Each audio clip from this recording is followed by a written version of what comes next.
Hello everyone, in today's video we are going to see how you can remove virus and malware from Samsung Galaxy A17. So let's start. First you need to go to your settings, then scroll down and go to security and privacy. Tap on it. From here you will see app security option. Tap on it and here you will see app protection option.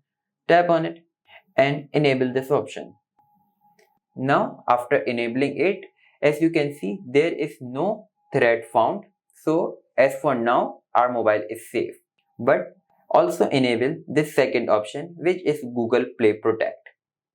Tap on this icon. From here, enable both options.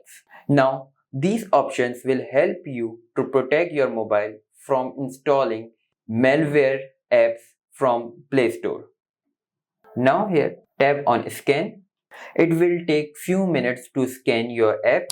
Now as you can see, there is no harmful apps found. So I hope you like this video. If you do like, please hit like, subscribe, and I will see you in next video.